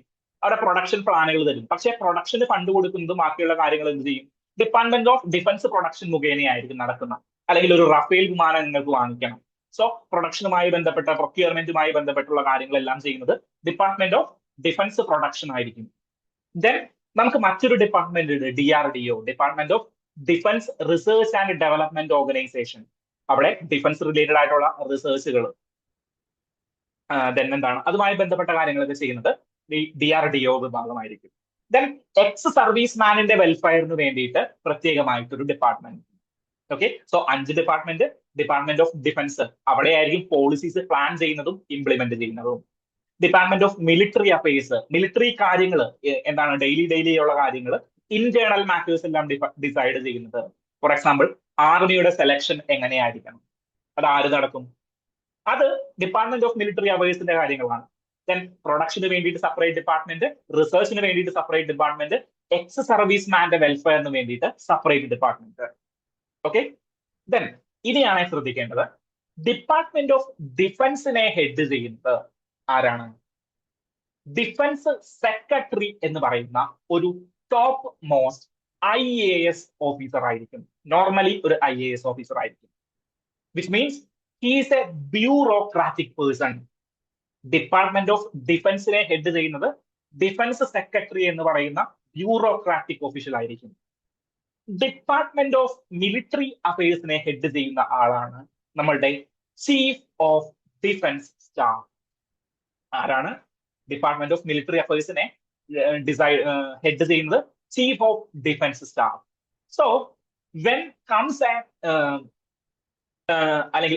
A scenario that India use a nuclear weapon, India ഒരു ന്യൂക്ലിയർ വെപ്പൺ യൂസ് ചെയ്യാനായിട്ടുള്ള ഒരു സിനാറിയോ വന്നു. Who will make the decision? Department of defence decision make ചെയ്യണം. Which means a bureaucratic person, civil servant ആയിട്ടുള്ള ഒരു ഡിഫൻസ് സെക്രട്ടറി അവിടെ തീരുമാനമെടുക്കണം. വേണമെങ്കിൽ ചീഫ് ഓഫ് ഡിഫൻസ് സ്റ്റാഫിന് സജസ്റ്റ് ചെയ്യാം, പക്ഷേ തീരുമാനമെടുക്കുന്നത് ആരായിരിക്കും? തീരുമാനമെടുക്കുന്നത് രാജ്നാഥ് സിംഗും അല്ലെങ്കിൽ പൊളിറ്റിക്കൽ ഡെമോക്രസി, അതായത് ഇന്ത്യയിൽ നിന്ന് ജനങ്ങൾ തെരഞ്ഞെടുത്ത് വിട്ട ഒരു ഡിഫൻസ് മിനിസ്റ്ററും ഡിപ്പാർട്ട്മെന്റ് ഓഫ് ഡിഫൻസിന്റെ സെക്രട്ടറിയുമായിരിക്കും തീരുമാനങ്ങൾ എടുക്കുക. Okay, department of military affairs എന്ത് ചെയ്യും? അങ്ങനെയുള്ള കാര്യങ്ങളിൽ തീരുമാനം എടുക്കില്ല. എങ്ങനെ ചെയ്യണം? ഇന്റേണൽ മാറ്റേഴ്സ് അല്ലെങ്കിൽ മിലിറ്ററി അഫയേഴ്സ് ആയിരിക്കും അവർ തീരുമാനങ്ങൾ എടുക്കുന്നത്. സോ ഇവിടെ നാളെ എന്ത് വെച്ചിട്ടുണ്ട്? നമ്മളൊരു കുഷീൻ വെച്ചിട്ടുണ്ട്. എന്തിനു വേണ്ടിയിട്ട്? മിലിറ്ററി കൂപ്പ് പോലെയുള്ള സംഭവങ്ങൾ, അതായത് ഇന്ത്യൻ ഡെമോക്രസിയെ തകർച്ച ചെയ്യാനായിട്ട് മിലിറ്ററി കൂപ്പ് പോലെയുള്ള സംഭവങ്ങൾ സംഭവിക്കാതിരിക്കാനായിട്ടാണ് ഡിപ്പാർട്ട്മെന്റ് ഓഫ് ഡിഫൻസിന് എന്ത് കൊടുത്തിരിക്കുന്നത്? അതിന്റെ ഹെഡ് ഡിഫൻസ് സെക്രട്ടറി ആയിട്ടുള്ള ഒരു സിവിൽ സർവന്റിനെ വെച്ചത്. അല്ലെങ്കിൽ നമുക്ക് വേണമെങ്കിൽ തിരിച്ചു വെക്കായിരുന്നില്ലേ? ഡിപ്പാർട്ട്മെന്റ് ഓഫ് ഡിഫൻസ് റിലേറ്റഡ് ആയിട്ട് എന്ത് കാര്യങ്ങളും ചെയ്യണമെങ്കിൽ നമ്മളുടെ ചീഫ് ഓഫ് ഡിഫൻസിനെ വെച്ച് കഴിഞ്ഞാൽ മാത്രമേ ചെയ്യാൻ പറ്റുള്ളൂ. അങ്ങനെ ഒരു സിസ്റ്റം അല്ല. A civil servant, a bureaucratic person will look into the department of defence. മിലിറ്ററിയുടെ ഇന്റേണൽ അഫയേഴ്സും മിലിറ്ററിയുടെ കാര്യങ്ങളും ചീഫ് ഓഫ് ഡിഫൻസ് സ്റ്റാഫ് നോക്കട്ടെ. അവരുടെ ഇന്റേണൽ ആയിട്ടുള്ള കാര്യങ്ങൾ, അവരുടെ ഡേ ടു ഡേ അഫയേഴ്സ് എല്ലാം, അവരുടെ ഡിസിഷൻ മേക്കിംഗ് കാര്യങ്ങളിലെല്ലാം അവരുടെ സുപ്രീം ആയിട്ടുള്ള നമ്മളുടെ ഡിഫൻസ് നമ്മളുടെ ആരാണ്? ചീഫ് ഓഫ് ഡിഫൻസ് സ്റ്റാഫ് നോക്കട്ടെ. സോ ആ ഒരു ബൈഫോക്കേഷൻ ഇന്ത്യയിലുണ്ട്. അതുകൊണ്ടാണ് ഇന്ത്യയിൽ മിലിറ്ററി കൂപ്പ് പോലെയുള്ള സംഭവങ്ങളൊന്നും നടക്കാത്തത്. More powerful to department of defence. പക്ഷേ നമ്മളുടെ പാകിസ്ഥാനില് ഇങ്ങനെ ഒരു സിസ്റ്റം ഇല്ല. 27th അമെന്റ്മെന്റ് കൂടി വന്നു കഴിഞ്ഞു കഴിഞ്ഞാൽ അവിടെ കളി മാറും. അസീം മുനീർ അടക്കമുള്ളവർ, ചീഫ് ഓഫ് ഡിഫൻസ് ഫോഴ്സ് എന്ന് പറയുന്നത് ആർമി ചീഫാണ് അവിടെ ഇപ്പൊ എല്ലാ കാര്യങ്ങളും, ഓൾമോസ്റ്റ് എല്ലാ കാര്യങ്ങളും ഭരിച്ചുകൊണ്ടിരിക്കുന്നത്. ചീഫ് ഓഫ് ഡിഫൻസ് ഫോഴ്സ് ആയി കഴിഞ്ഞു കഴിഞ്ഞാൽ ഇറ്റ്സ് ബിക്കം എ മിലിറ്ററി റൂളിലേക്ക് പോകാനായിട്ടുള്ള സാധ്യതയുണ്ട്. സോ ഈ ഒരു 27th അമെന്റ്മെന്റ് വരുമ്പോൾ ഇന്ത്യയുടെ ഡിഫൻസ് എങ്ങനെയാണ്, അല്ലെങ്കിൽ ഇന്ത്യയുടെ ഡിഫൻസിന്റെ ഒരു സ്ട്രക്ചർ എങ്ങനെയാണ് എന്ന് നിങ്ങൾ കൃത്യമായിട്ട് മനസ്സിലാക്കിയിരിക്കണം. ഓക്കെ, വേണമെങ്കിൽ പ്രിലിംസിന് ചോദ്യങ്ങൾ ചോദിക്കാം. പ്രിലിംസിന് മുന്നേ ചോദിച്ചിട്ടുണ്ട്. 2024 24 ക്വസ്റ്റ്യൻ പേപ്പറിലാണെന്ന് തോന്നുന്നു. എന്താണ് റാങ്ക് ചെയ്യാനായിട്ട്, അതായത് മിലിറ്ററിയുടെ റാങ്കുകൾ അനുസരിച്ചിട്ട് ഏതാണ് റാങ്ക് എന്ന് പറഞ്ഞിട്ട് ഒരു മാച്ച് ദ ഫോളോയിങ് ക്വസ്റ്റ്യൻ ഒക്കെ ചോദിച്ചിട്ടുണ്ടായിരുന്നു. സോ അതുപോലെ ചോദ്യങ്ങൾ ചോദിക്കാം, വേണമെങ്കിൽ ഏതൊക്കെ ഡിപ്പാർട്ട്മെന്റുകളാണ് എന്നുള്ളതിനെ കുറിച്ചിട്ട് ചോദ്യങ്ങൾ ചോദിക്കാം. Okay, so next article is related to anti rape laws in India. Okay, so anti rape ലോസിന്റെ ഒരു ട്രജക്ടറി പറഞ്ഞു കഴിഞ്ഞാൽ, സമയം കുറച്ച് കുറവാണ്, ആന്റി റേപ്പ് ലോസിന്റെ ഒരു ട്രജക്ടറി പറഞ്ഞു കഴിഞ്ഞാൽ എന്താണ്? ഇന്ത്യയിലെ ആന്റി റേപ്പ് ലോസ്, നമ്മളിപ്പോ പോഷ് ആക്ടിനെ കുറിച്ച് പറഞ്ഞു. ഈ ഫോട്ടോയിൽ കാണുന്ന ആരാണെന്ന് അറിയാമോ? ഇറ്റ്സ് ബൻവാരി ദേവി. നമ്മളുടെ protection of sexual harassments in work place എന്ന് പറയുന്ന ആക്ട് രൂപീകരിക്കുന്നതിന് വേണ്ടി അതിന് പിന്നിൽ പ്രവർത്തിച്ച ഏറ്റവും ശക്തയായിട്ടുള്ള ഒരു വനിതയാണ്. ഇദ്ദേഹത്തെ ഇദ്ദേഹത്തിന്റെ വർക്ക് പ്ലേസിൽ വെച്ചിട്ട്, രാജസ്ഥാനിൽ എന്തോ ആണ് വീടെന്ന് തോന്നുന്നു, അദ്ദേഹത്തിന്റെ വർക്ക് പ്ലേസിൽ വെച്ചിട്ട് ബ്രൂട്ടലി റേപ്പ് ചെയ്യുന്ന ഒരു അവസ്ഥയുണ്ടായിരുന്നു. ഓക്കെ. സോ ഇദ്ദേഹത്തിന്റെ ഭർത്താവിനോട് കൂടിയിട്ട് പോലീസ് സ്റ്റേഷനിലേക്ക് പോവുകയാണ്. പോലീസ് സ്റ്റേഷനിൽ പോയി കഴിഞ്ഞപ്പോൾ ഇദ്ദേഹത്തോട് ചോദിച്ചു, ബനവാരി ദേവിയോട് ചോദിച്ചൊരു കാര്യം എന്ന് വെച്ചാൽ, ഇതെങ്ങനെ സംഭവിക്കും? നിങ്ങൾ റേപ്പ് ചെയ്തു എന്ന് പറയുന്നവര് അപ്പർ കാസ്റ്റിലുള്ള ആളുകളല്ല, അങ്ങനെ റേപ്പ് ഒന്നും നടന്നിട്ടില്ല എന്ന് പറഞ്ഞിട്ട് പുള്ളിക്കാരിയെ തിരിച്ചു വിട്ടു. പുള്ളിക്കാരിയോട് പറഞ്ഞു, റേപ്പ് നടന്നിട്ടുണ്ടെങ്കിൽ മെഡിക്കൽ എക്സാമിനേഷൻ നടത്തണം, അത് നിങ്ങൾ പോയിട്ട് ചെയ്തിട്ട് ഞങ്ങൾക്ക് തെളിവ് കൊണ്ടുവന്നെങ്കിൽ ഞങ്ങൾ കേസ് എടുക്കാം എന്നൊക്കെ പറഞ്ഞ് ഒരു നാച്ചുറൽ ജസ്റ്റിസിന്റെ ഏറ്റവും എന്താണ് ബേസിക് ആയിട്ടുള്ള കാര്യങ്ങൾ പോലും നിഷേധിച്ച ഒരു വുമൺ ആയിരുന്നു നമ്മളുടെ ഈ ബൻവാരി ദേവി എന്ന് പറഞ്ഞു കഴിഞ്ഞാൽ. സോ അദ്ദേഹത്തിന്റെ ഒരു പ്രവർത്തനങ്ങൾ മൂലമാണ് എന്ത് പോഷ് ആക്ട് നിലവിൽ വരുന്നത്. Okay, protection of sexual harassment in work place act നിലവിൽ വരുന്നത്. അതിനു മുന്നേ ഇന്നത്തെ ന്യൂസിൽ ഡിസ്കസ് ചെയ്യുന്ന ഒരു കേസ് ഉണ്ട്. ഏതാണ്? നമ്മളുടെ മധുര കേസ്. ഓക്കെ. സോ മധുര കേസ് എന്താണ്? 1979 കാലഘട്ടങ്ങളിൽ, 70 കാലഘട്ടങ്ങളിൽ നടക്കുന്ന ഒരു കേസാണ് ഈ മധുര കേസ് എന്ന് പറയുന്നത്. സോ മധുര കേസിലും 14 മുതൽ 16 വയസ്സ് വരെ പ്രായമുള്ള ഒരു പെൺകുട്ടിയെ പോലീസ് സ്റ്റേഷനിലേക്ക് വിളിച്ചു വരുത്തിയിട്ട് അവിടെ പോലീസുകാർ അവളെ ബ്രൂട്ടലി റേപ്പ് ചെയ്യാണ്. ഓക്കെ. വിധി വന്നു കഴിഞ്ഞപ്പോ എന്താണ്, ഈ പെൺകുട്ടി കൺസെന്റ് കൊടുത്തിട്ടുണ്ട് എന്ന് പറഞ്ഞുകൊണ്ട് ആ പോലീസുകാരെ മൊത്തം വിടുവിക്കുന്ന ഒരു കേസ് ഉണ്ട്, സ്ഥിതിയുണ്ട്. ഹ്യൂജ് ക്രിറ്റിസിസംസ് ഇന്ത്യയിലുള്ള ആളുകൾ നടത്തി. കാരണം കൺസെന്റ് കൊടുത്തിട്ടുണ്ടെങ്കിലും പോലീസ് സ്റ്റേഷൻ ഒരു റേപ്പിന്റെ ഏരിയ ആക്കാനായിട്ട്, കൺസെന്റ് കൊടുത്തോ ഇല്ലയോ എന്നുള്ളതൊക്കെ വിടുക, പോലീസ് സ്റ്റേഷൻ ഒരു റേപ്പ് ക്രൈം ചെയ്യാനായിട്ടുള്ള ഒരു പോസിബിൾ ആയിട്ടുള്ള ഏരിയയാക്കി മാറ്റുന്നതിനെ കോടതി വിമർശിക്കുക പോലും ചെയ്തില്ല. രണ്ടാമത്തെ കാര്യം, 14-16 വയസ്സുള്ള ഒരു പെൺകുട്ടിയുടെ കൺസെന്റ് എന്ന് പറയുന്നത് എന്ത് വാല്യൂ ഉള്ള കൺസെന്റ് ആണെന്ന്. അന്ന് protection of children from sexual offence act ഒന്നുമില്ല. റേപ്പ് കേസുകൾ പോലും വെയ്ഗായിട്ട് എന്ത് ചെയ്തിരുന്ന കാലഘട്ടം. IPCയുടെ സെക്ഷൻ 375 വെയ്ഗായിട്ടുള്ള കാര്യങ്ങൾ മാത്രമാണ് ഉണ്ടായിരുന്നത്. എന്താണ്, കസ്റ്റോഡിയൽ റേപ്പ് ഒന്നും അന്ന് വന്നിട്ട് പോലുമില്ല, 376 ഒന്നും IPCയിൽ വന്നിട്ട് പോലുമില്ല. സോ ഇതാണ് നമ്മളുടെ ഈ rape anti rape laws in ഇന്ത്യയുടെ ഒരു ഹിസ്റ്ററി വരുന്നത്. ഓക്കെ. സോ ഫസ്റ്റ് എങ്ങനെയാണ് ഒരു മധുര കേസ് വന്നപ്പോഴൊക്കെയാണ് നമ്മളുടെ ഒരു ആന്റി റേപ്പ് ലോസിന്റെ ആവശ്യകതകൾ ഇന്ത്യയിൽ മനസ്സിലാക്കി തുടങ്ങിയത്. രണ്ടാമത് നമ്മളുടെ മധുര കേസ് വന്നു കഴിഞ്ഞപ്പോ മൂന്നാമത്തത് ബൻവാരി ദേവിയുടെ കേസാണ്. ദെൻ വൈശേഷിക ജഡ്ജ്മെന്റ്സ് വരുന്നു, വിശാഖ ജഡ്ജ്മെന്റ്സ് വരുന്നു. വിശാഖ ജഡ്ജ്മെന്റ്സ് വരുന്നതാണ് 1997 കാലഘട്ടങ്ങളിലൊക്കെ അത് വരുന്നു. ദെൻ 2017-12 നിർഭയ കേസ് വരികയാണ്. ഡൽഹിയിലെ നിർഭയ കേസ് വരുന്നു. ഇത് കഴിഞ്ഞ് വന്നപ്പോ JF വർമ്മ കമ്മിറ്റി എന്ന് പറഞ്ഞിട്ടൊരു കമ്മിറ്റി വീണ്ടും എന്താണ് ആന്റി റേപ്പ് ലോസുമായി ബന്ധപ്പെട്ടിട്ട് എന്തൊക്കെ കാര്യങ്ങൾ സജസ്റ്റ് ചെയ്യണം എന്ന് പറഞ്ഞിട്ടൊരു കമ്മിറ്റി അവിടെ രൂപീകരിക്കുന്നുണ്ട്. So JF Verma committee. അപ്പൊ ആ പേരൊന്ന് ഓർത്തിരിക്കുക, എങ്ങനെയാണ് ഇതിന്റെ ഹിസ്റ്ററി എന്നുള്ളതൊന്ന് മനസ്സിലാക്കി വെച്ചേക്കുക. ദെൻ അടുത്ത ഒരാളുടെ പേര് കൂടിയിട്ട് ഇന്നത്തെ പത്രത്തിൽ കണ്ടു. മോഡേൺ ഇന്ത്യയുമായി ബന്ധപ്പെട്ടിട്ട് വന്നിരിക്കുന്ന ഒരു പേര് എന്താണ്? ബട്ടുകേശ്വർ ദത്ത്. എന്താണ് ബട്ടുകേശ്വർ ദത്ത്? ബട്ടുകേശ്വർ ദത്ത് എന്ന് പറഞ്ഞു കഴിഞ്ഞാൽ നമ്മളുടെ ഭഗത് സിംഗ്. ഓക്കെ. ഭഗത് സിംഗ് നമ്മളുടെ പാർലമെന്റിന്, നമ്മളുടെ സെൻട്രൽ ലെജിസ്ലേറ്റീവ് അസംബ്ലിയിൽ ബോംബ് എറിയാനായിട്ട് പോയിട്ടുണ്ടായിരുന്നു. April 8, 1929 നമ്മളുടെ മറ്റേ പുള്ളിനെയൊക്കെ അസാസിനേറ്റ് ചെയ്തതിന് ശേഷം ഇവന്മാർ ഒഴിച്ചു താമസിച്ചിട്ട് വീണ്ടും ഇവന്മാർ പാർലമെന്റിലേക്ക് വരികയാണ്. പാർലമെന്റിലേക്ക് ബോംബ് എറിഞ്ഞുകൊണ്ട് അന്ന് അവിടെ എന്താണ് പബ്ലിക് സേഫ്റ്റി ബില്ല് എന്ന് പറഞ്ഞൊരു ബില്ല് ചർച്ച ചെയ്തുകൊണ്ടിരിക്കുകയാണ്. ഇവന്മാർ പാർലമെന്റിലേക്ക് നേരെ കയറിയിട്ട് നേരെ ഒറ്റ ബോംബ് വലിച്ചെറിഞ്ഞിട്ട് അവിടെ തന്നെ നിന്നു. ഇവന്മാർ ഓടിയൊന്നുമില്ല, ഞങ്ങളെ പിടിക്കണമെങ്കിൽ പിടിക്കട്ടെ എന്ന് പറഞ്ഞിട്ട് അവിടെ തന്നെ നിന്നു. സോ അതിലുണ്ടായിരുന്ന ഒരാളാണ് ഈ ബട്ടുകേശ്വർ ദത്ത് എന്ന് പറയുന്നത്. സോ ഇദ്ദേഹത്തെ ഒന്ന് മനസ്സിലാക്കിയിരിക്കുക. 1929 എന്താണ് സെൻട്രൽ ലെജിസ്ലേറ്റീവ് അസംബ്ലിയിൽ ബോംബ് എറിഞ്ഞപ്പോൾ ഭഗത് സിംഗിനോടൊപ്പം ഉണ്ടായിരുന്ന ആളാണ്. മോഡേൺ ഇന്ത്യയിൽ നിങ്ങൾ പഠിച്ചിട്ടുള്ള പേരാണ്, എന്നാലും ഞാനൊന്ന് ആഡ് ചെയ്തൊന്ന് പറഞ്ഞു എന്ന് മാത്രമേ ഉള്ളൂ. സോ വേണമെങ്കിൽ ചോദ്യങ്ങൾ ചോദിക്കാം. ബട്ടുകേശ്വർ ദത്ത് വാസ് എന്താണ് assassinated with the Bhagat Singh എന്നൊക്കെ പറഞ്ഞു കഴിഞ്ഞാൽ തെറ്റാണ്. ഇദ്ദേഹം എന്താണ് ഇന്ത്യക്ക് സ്വാതന്ത്ര്യം കിട്ടിയതിനു ശേഷമാണ് ഇദ്ദേഹം മരിക്കുന്നത്. ഓക്കെ. സോ ഇദ്ദേഹം മറ്റേ പുള്ളിനെ കൊല്ലാനായിട്ടുള്ള കേസുകളിൽ നമ്മളുടെ ആരെയാണ് പേര് പറഞ്ഞല്ലോ, സോ ഭഗത് സിംഗും രാജ്ഗുരുവും സുഖദേവും എല്ലാം കൂടിയിട്ട് കൊന്നിട്ടുണ്ടായിരുന്നല്ലോ. സോ ആ കേസുകളിൽ പെടാത്ത ആളാണ് നമ്മളുടെ ബോംബ് എറിയാനായിട്ട് മാത്രം പോയിട്ടുണ്ടായിരുന്നത്. പാർലമെന്റിൽ ബോംബ് എറിയാനായിട്ട് മാത്രം പോയിട്ടുണ്ടായിരുന്ന വ്യക്തിയാണ് ഈ ബട്ടുകേശ്വർ ദത്ത് എന്ന് പറയുന്നത്. സോ അദ്ദേഹത്തിന്റെ പേരൊന്ന് ഓർത്തു വെച്ചിരിക്കുക. ഇൻ കേസ് പ്രിലിംസിൽ ചോദിച്ചു കഴിഞ്ഞു കഴിഞ്ഞാൽ ആഡ് ചെയ്യാനായിട്ടുള്ള ഒരു കാര്യം. സോ ഇതുമായി ബന്ധപ്പെട്ട ഒരു ചോദ്യം ഞാൻ തെരഞ്ഞപ്പോൾ കണ്ടത് the philosophy of bomb book written by. So famous ആയിട്ടുള്ള ഒരു ബുക്കാണ് ദ ഫിലോസഫി ഓഫ് ബോംബ്, ബോംബിന്റെ ഫിലോസഫി എന്ന് പറയുന്ന ബുക്ക്. സോ പലപ്പോഴും പല സ്റ്റുഡൻസും അസോസിയേറ്റ് ചെയ്തിരിക്കുന്നത് ഇതിനെ ഭഗത് സിംഗുമായിട്ടാണ്. ഓക്കെ, ഭഗത് സിംഗുമായിട്ടാണ് ഈ ഫിലോസഫി ഓഫ് ബോംബിനെ പല സ്റ്റുഡൻസും അസോസിയേറ്റ് ചെയ്ത് കാണാറുള്ളത്. പക്ഷേ അത് തെറ്റാണ്.